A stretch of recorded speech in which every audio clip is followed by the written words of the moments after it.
Hey guys, welcome to another video. I think our number one requested or biggest question that we get most frequently would be the early years of autism, of Abigail, of us as a family. You know, questions about early diagnosis and how life was back then. So we wanted to make a video instead of addressing each individual question, just kind of start at the beginning. The beginning of the Moss's autism adventure.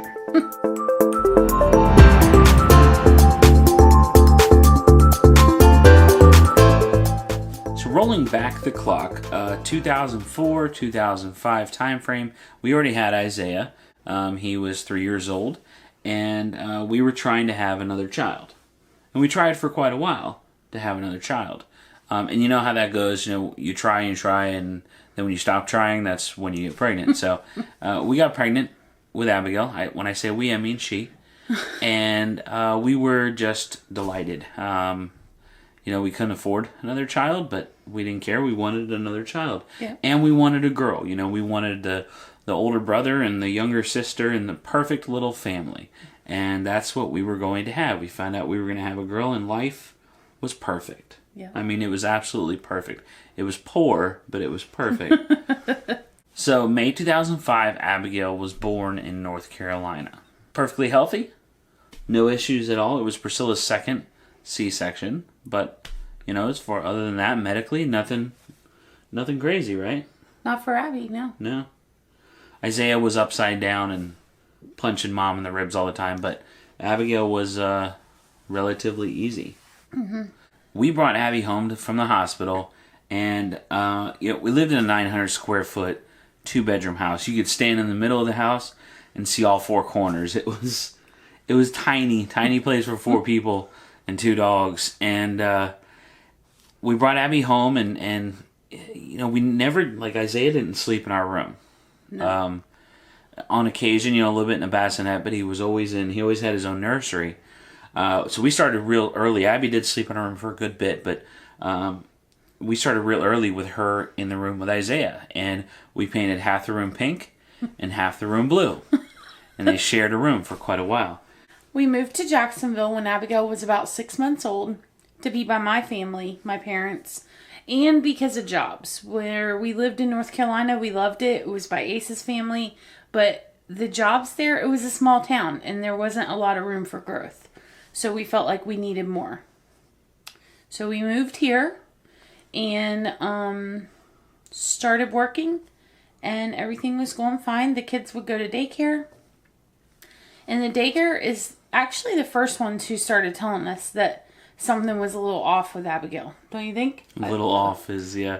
I don't know how they said it, but... Right. Yeah, I mean, they were the first ones to say, she likes when we put a diaper over her eyes when she sleeps, a clean diaper, over her eyes when she sleeps, and she likes to have she covers her ears, and she rocks a lot. And I mean, she was a baby. Yeah, she was 8 months old. She was headbanging then too, right? In her crib, she would headbang, and I know looking back that there's probably a lot of things that we didn't recognize as being signs of autism because we didn't know autism. Right. Then. I mean, that was 10 years ago. Oh, well, it was more than almost... We had zero experience with it. It was almost 12 years ago. 11. We'll say 11 years ago. Yeah. So, autism wasn't out as prevalent as it is now. Right. And we were actually offended that they mentioned it to us. Right. We spent a lot of time being offended early on. Yeah. So we started paying attention to things and noticing, she didn't develop as quickly as Isaiah, and our pediatrician would tell us, oh, well, you're just comparing her to him. He developed quickly, and he did develop quickly, but she missed a lot of milestones in that first year. I remember propping her up with pillows on the couch way beyond the point when she should have been sitting up on her own. Right. And, she didn't crawl, she didn't scoot, she didn't do all these developmental things on time, and a lot of times she would skip right over things. It took her a very long time to pull herself up onto things. But she was our princess, and she was perfect. Yeah, she was. The pica started really, really young. Yeah, we have pictures of her eating things, but You know, when babies mouth things, you don't think Yeah. about it being something else. You Yeah. just But instead of a chewy, it was wood objects and paper and stuff like that. But we just didn't recognize the signs, and my stepdad was the first one to actually say autism. And again, we were offended. We were hurt and upset that he would make the assumption that there was a neurological disorder with our daughter. And at the time, we didn't know anything about autism except for Rain Man, except for the movies. We did go to the pediatrician on numerous occasions and talk to him about it, and he was just not open to the idea. Like he just didn't think it could possibly be autism or that she had any developmental delay. She would make eye contact with him, and then he'd say, "See, can't be autism." And I remember being there one time and her like throwing a toy across the room, and I'm like, "That's not normal behavior." And he's like, "Yeah, babies do that." So then at 18 months of age, based on the doctor's suggestions, we thought maybe she had a hearing problem.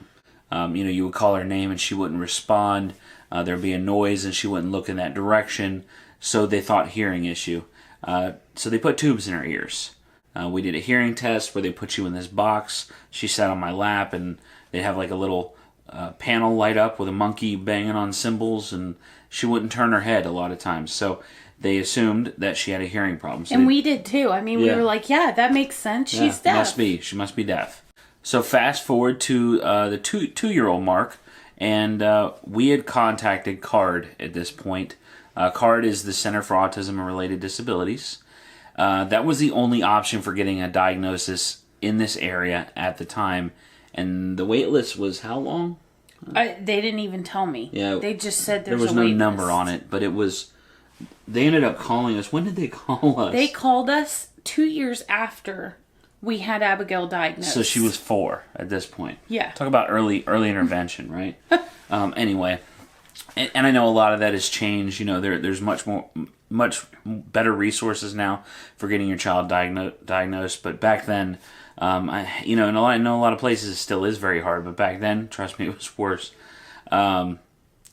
So we were, trying to get that done. We contacted my stepdad, and he's a physician assistant. He spoke to a doctor in Virginia because he lives in North Carolina. He talked to a doctor in Norfolk, Virginia, and we got in to see him. Yeah, Chesapeake, Virginia. Yeah. The King's Daughters Hospital there. Right, and he's a pediatrician, but he specializes in autism. So we took a trip to see my parents in North Carolina from here, and drove up to Chesapeake. Right. Right. So then that's when we went to see the developmental pediatrician, and he diagnosed Abigail with PDD-NOS, possibly autism, but she was still too young to tell. And PDD-NOS is pervasive developmental disorder not otherwise specified. So Good job. I remember that one. That's one I always remember. The world of acronyms. So it's like, there's a developmental disorder, but we don't know what it is. That's pretty much what PDD-NOS is. It's like, it's this blanket thing. And they told us to just keep doing what we were doing because we didn't talk about it before, but we were already involved with early steps at this point. Right. Because when I contacted CARD, they said, "Oh, we can't get you in right now, but make sure you contact Early Steps." So basically what Early Steps did was they had a therapist come out to Abigail's daycare. She was in a regular, typical daycare setting.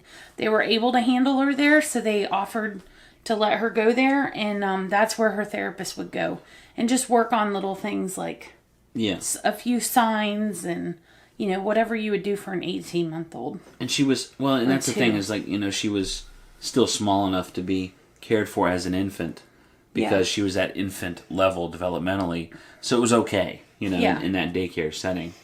But, and excuse us if we backtrack like that because as I'm sure all of you know, if you're doing it right now, if you're in this process right now at this point, or if you've already done it, and you remember back, it was a whirlwind. Oh, I mean, it was... You're so overwhelmed at the time. It was 100 miles an hour all the time, trying to do everything that you can do and still maintain...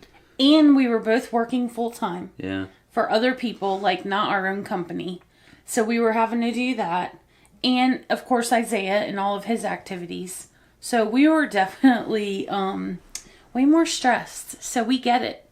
Like, if you're just starting out, we totally get where you're at. And when we made that trip up to my parents and up to Chesapeake, like, if we didn't have pictures of him being there, I wouldn't even have remembered that Isaiah was there. No. Like you talk about, like, overlooking the other child, and especially, gosh, in that moment, when you've got this heavy thing weighing on you, like, I don't know how we Well, and then made we it left through there, that. and we still didn't have an answer. Yeah. Yeah, we still didn't know. Because they were like, oh, she's too young. Yeah. So 6 months later, we go up for, like, a second opinion. We go up to South Carolina. We go to MUSC, the Medical University of South Carolina. And there's a team there. They have, how many? Was it like 7 people? I want to say it was like that? 8 people. But, they would put Abigail into a room, an observation room, and have her interact with a therapist or a specialist or someone like that. Interact with us even. And then everybody else was behind this one-way glass watching her the whole time. And we did this for an entire day. Oh, it was like 6 hours or 7 hours. And they normally do it for 2 days, right? Right. But we couldn't do that, so they crammed everything into 6 hours. And we left there. Oh, don't cry. Sorry. You're going to get me crying. I'm sorry. I'm a crier. When he cries, I cry. I'm sorry. We left there with the same little girl we walked in there with. Don't do that. You're right. You're I'm absolutely standing strong. I'm not going to cry. You're so good. You're absolutely right. We left there. Excuse me. You're absolutely right. We left there with the same little girl that... Stop it. I can't say little girl in Jacksonville, look. We left there with the same child that we showed up with. And that was the hardest thing for us to remember. I'm sorry. It's, I know. You don't cry. You get, like, you go straight ugly cry face and everything. You want to see your face right now? I'm sorry. And it's funny because we've told so many parents that before. Like, just remember, they're the same child. Just because there's something different on paper, it hasn't changed who they are. And it's still hard for us to accept that, that diagnosis, that black and white, oh, man. But we left there with a diagnosis of autism. And classic autism. So they actually said infantile autism, which basically just means she didn't regress after 2. There was no, like, MMR shot and then autism, nothing like that. It was from the beginning. So they called it infantile autism with Abigail. So the bad part about the diagnosis was that it was the diagnosis. The good part about it was everything else. It answered a lot of questions for us. It opened doors for us. It allowed Abigail to receive services that she couldn't otherwise have gotten without that diagnosis. So it was a good thing. Because like I said, she didn't change. Nothing changed about her. Nope. The diagnosis was just something on paper. Autism was just a title. So Abigail started school when she was 3 because of her diagnosis. She went to public school, and she was in a CSS class. Which is communication and social skills. I didn't remember that acronym. You don't have to have an autism diagnosis to be in that class, but they have the characteristics of a child with autism. Right. So they basically have an evaluation and determine that the child has the characteristics and they belong in that classroom. So she was in a classroom with peers, all people of her age. When Abigail was in public school, we bounced around the different schools, finding a good fit for her. We had a couple of schools that just kind of warehoused her. They just kind of put her at a table and hoped she behaved. And she showed good progress at a couple of points in her life. Yeah. During her education with certain people and certain psych coaches, she actually showed progress, and we were super happy about that. And then we would go to another classroom with a different teacher. We'd get a new psych coach in that school, and the psych coach, if you don't know, is over all of the CSS classrooms. So It's like the supervisor. Right. They're called in on, crisis situations and emergencies, and then also they're everybody's boss. So, but we would get new people, and Abigail would regress because she wasn't being taught the same things, and not with, people just with not enough expertise or understanding of what Abigail needed.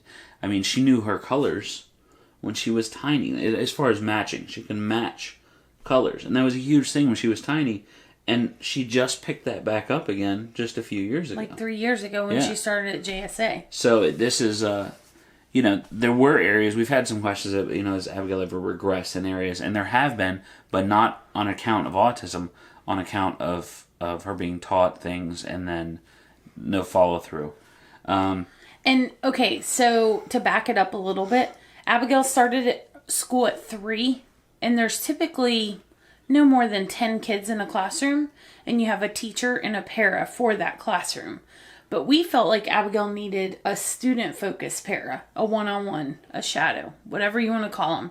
We felt like she needed that, but the school did not want to give her a one-on-one. So it wasn't until Abigail was 5 and considered a kindergartner that she got a one-on-one. Mm-hmm. So I think that really helped as well. Big time. Because they would literally put Abigail, on the wall side of a table to keep her contained because she just wanted to run around the classroom and dump things over and, terrorize, and she wasn't learning. We had to really fight for that one-on-one. Yes. I mean, we had to fight tooth and nail for it. And that was when we transitioned to a new school, because she was in her first school for a few years, and it wasn't even a week, and they said, "Oh yeah, she needs a one-on-one," and we're like, "Finally, new site coach, new listening to teachers," us. and we're like, "Hey, she needs a one-on-one," and they were like, "I don't even think we had to tell them; they came to us and said she needs a one-on-one." So it has everything to do with the people, as far as Abigail's development. And I think sometimes, unfortunately, the teachers or the paras in that classroom think that it's a negative thing for them to ask for more help. Right. But it's not. You have to remember that this is for the child, the betterment of the child. This is not a personal attack or me, second guessing you as a teacher or anything like that. But I know my child, and when I come in there, parents know. And so don't ever think that it's against a teacher, because that's not what it was for us. Yeah. I mean, if you're a teacher and you're an educator, someone that works with people with autism, asking for help is I mean, you're just making it better for the child and for their development and for their future. I definitely nobody's gonna put on your don't ask for help because you need help. Ask for help because it's the right thing for the child. Right. I think that's the yeah. And that was something that we really struggle with, and a lot of it, and honestly, in public school system now, it's illegal to make it about money. It's against the law to say a child can't have this thing that they need because we don't have the funds. That's illegal. But it is about the money. They have only so much, they have limited funds, and they have to spread those funds out. And a paraprofessional costs, $37,000 a year, whatever it costs them, for a one-on-one para. So that was more money that they had to put into the CSS program at that school. And it's always a money thing. It always is, no matter what they say. It's a money thing, and I understand that. But if you're looking at a one-on-one for your child and you think it's the right thing, you got to fight. You're gonna have to fight for it. Mm-hmm. Not every school will give it up willingly, like Abigail's school did when we moved to that new school. But keep fighting, because it will make a huge difference with your child. Yeah, the first school we were there for 2 years. Mm-hmm. Then we transitioned to the second school, and we were there for 3 years. Yeah. So it was a while. So we both had full-time jobs, and it wasn't working. We ran out of options for childcare for Abigail. She was getting too big, and we didn't know what to do. So one of us had to quit. Yeah. It's pretty much what it boiled down to, and that one of us was me. Well, and she was going to a school that she was special assignment. Yeah. And so we had to drive her there. The buses wouldn't pick her up. So that was another... And it's 30-minute drive to take her there. So, it was... I did the stay-at-home dad thing at that point. Priscilla's job was right down the road from our house. Mine was 40 minutes from our house, and she made more money. So it just Asa it just doesn't made like sense. working for other people either. I don't. I wasn't built to work for other people. And then we switched. Priscilla was kind of fed up with her job. It had gotten real political at that point. So she was ready to move on to something else. And, she definitely carried the feeling of, I'm a mom. I should be taking care of my children. I should be at home with my children. I don't know that I ever had that feeling. You said those exact words. It was probably a moment of weakness. I am not built to be a stay-at-home mom. She said those words. I don't know if she was drunk, but probably she drunk. said those words. Like, she felt guilty as a mom, and I understand. I think it was because he was at home and he was like living the life over here. I'm living the life. I'm working out of the garage, taking care of kids, driving around. Yeah. So she. I don't know that those words ever came out of my mouth. They did. So I got a job. Went out and found a job, management job. She came home and stayed at home. Well, the problem is that we were very well balanced on a 2-income, lifestyle and household and everything else, and it became very, very hard. I was still working out of the garage, at nights and weekends, and then also working this other job to make ends meet. We were paying for Abigail's ABA therapy out of pocket at that time, and it was $75 an hour. So, we were trying to get as much of that as we could, and it wasn't working. We were not staying afloat with that kind of income. Well, and you didn't like the job you were at because That's true. That had a lot to do with it. Yeah. I hated my job. I called Priscilla one day and I said, I'm going to do it. I need to open up a business, go full time, open a shop, and quit this job because I hate it. It's not what I signed on for. So I said, yeah, I think that sounds like something good to do. Right. So then I call her back about... Like 30 minutes later. No, it was at least an hour. And I said I did it. I quit my I'm job. like, you did what? No, I didn't mean today. That sounded like a good plan. I walked into the boss's office and said, hey, look, here's my plan. This is what I'm going to do. Do you see what he has put me through? What do you need from me? 16 years. He's like, get me caught up on what you got going on and get that tractor running. I went outside, got the tractor running, in about 15 minutes, came back in and quit. That's what he needed. So I got it done. He's crazy, y'all. So we started our little business. And we were still working out of the garage at the time. Kept getting busier and busier, and we had to open a shop. So we opened the shop up, and we built a playroom in the back for the kids because they were there after school every single day hanging out the shop, and they both hated it. They hated it with a passion, but we didn't have any other options. I was the mechanic, and Priscilla was running the front counter, and that's what we were doing. That's the only way that we could afford to do anything for Abigail as far as extra therapies. So that's how we got to where we are now. 7 years later with this business, and it's paid the bills. Yep. It's survived us for 7 years. I feel like one day he's going to call me and go, I did it. I shut the shop down. We're YouTube full time. Oh my lordy. No, we got to get a lot more YouTube I can't wait for that day. I can't wait for that day. Around the time our second or third grade, Abigail's teacher left, and then her psych coach left. So we didn't feel that there was any need for her to be at a school that she was on a special assignment to, because this school was 35 minutes away from our house. Yeah, and these were top-notch teacher and psych coach. I mean, they were awesome, and that's the whole reason that we were there, right. Because they were there. And so they didn't know who was coming in the next year. So we felt that it was okay to let Abigail go to our home school because that way it would be closer to us. Well, that was a mistake. Well, I think either way it would have been a mistake. We didn't know who her teacher was going to be right. either way. It was just... it was a bad situation. We were really... we've spent a lot of Abigail's public school years not knowing where she was going to be placed, who she was going to be with, what we were going to be facing. A lot of unknown. Yeah. So without going into too much detail, that's when we had to file. Legal disclaimer, because we can't. That's when we had to file for due process and go through the court system, which is completely different than like a normal court system when you're dealing with education Department of Education. Completely different process. So if you think you know what you're doing, you won't know what you're doing. Mm-hmm. I mean, not that we had ever been to court, but I mean, I watch a lot of Law and Order, you know? Right. It's not what you imagine it's going to be at all. Not at all. One day we will do an entire video on that topic, but long story short, we won. Yep.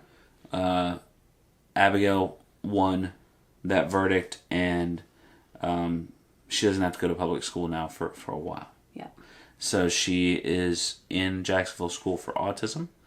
It is a private, ABA-based school, and it is fantastic. All of the staff is gung-ho about their jobs and what they're doing, and they're all perfect for their jobs. Yeah. It is a fantastic place. I can't imagine her being anywhere else. Yeah. She made more progress there in 3 years. No, she made more progress in the first year than she did in the previous 5 in public school. Yeah.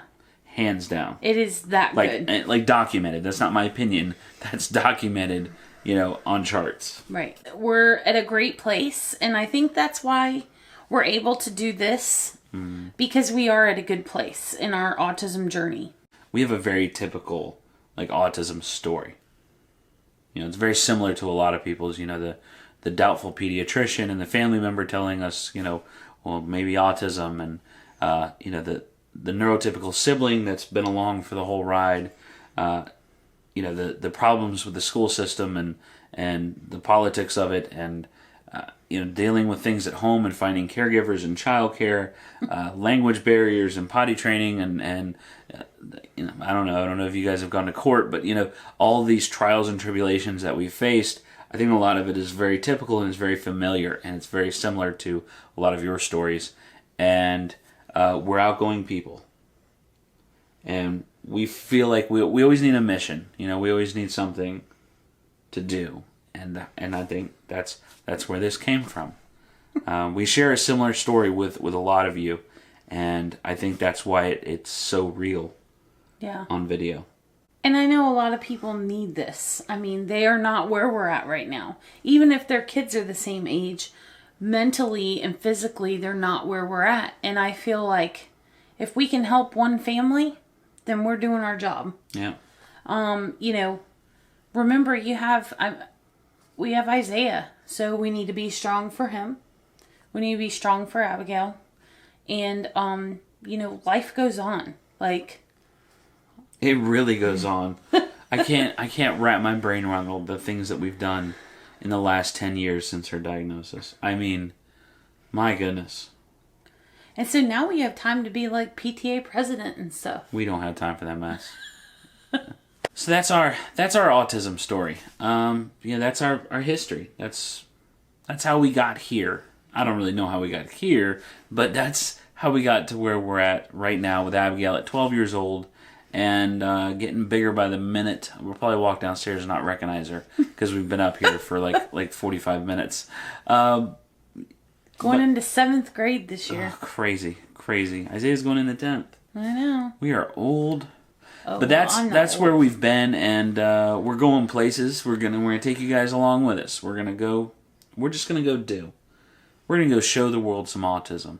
But I want to leave you with a question of the day for this video. Tell me a part of your story. Are there differences? Are there similarities? Is our story the same as yours? Is there, what have you guys experienced in your autism story? Maybe you're just starting yours. But let us know. Let us know where you're at. Yeah, that'd be a good one. Let me know where you're at in your autism story. And that's it. That's where we're going to leave you for this video. Thank you guys so much for watching. We appreciate it. If you don't already follow us on Facebook, she took over the Facebook, by the way. Facebook, Snapchat, Instagram, Twitter. Everything else, right down below. If you have any questions, as always, hit us up down below. And don't forget to tell me where you at on that autism story. Okay, guys, make sure you set a reminder on your phone because we are going to be live again. It's been a few weeks since we were live last. We're going to do it again. There were still questions coming when we ended the last live session, so we definitely want to do it again. Sure, Q&A, whatever you guys want to do. We'll hang out with you. We'll answer some questions. Whatever. Sound good, right? Yep. Just do a live video. It'll be a lot of fun. We want you guys to come hang out with us. So that will be on Sunday, 4 p.m. Eastern Standard Time, right here. We'll be here. You'll be there. We're going to be live. So make sure you mark your calendars, your phones, put your thing in there. Beep, beep, beep, beep, beep. Are you done? Yeah. I'm done. Okay. Do you have anything else to say? Nope. Me either. Thanks for watching. Bye.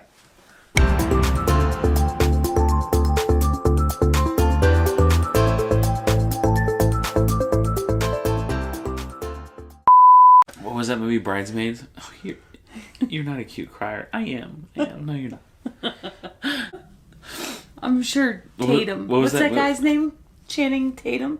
I'm sure he's hot when he cries. Wow, how do we get to hot? We were just talking about cute. That's so rude. You need to get it together. You can't. You are always losing it. You can't tell me to get it Well, together. not today. I'm tough. You are just. Look at you. I like that mean mom. I'm not mean. If I'm not crying, I'm mean? Yeah. That's so messed up. Yeah. Show some emotion. You're mean all the time then. Okay. All right. Do you need a minute? I'm good. I got it together. I'm good. You act like we're buying her bra for the first time or something. Why are you going to bring that up? Why you got to talk about it behind her bra? I cried in the store when we bought her first bra. Because she was still wearing pull-ups, and I was buying a bra for her, and it got me. So if she wasn't wearing pull-ups, you wouldn't have cried? Yeah. Yeah. I probably would have.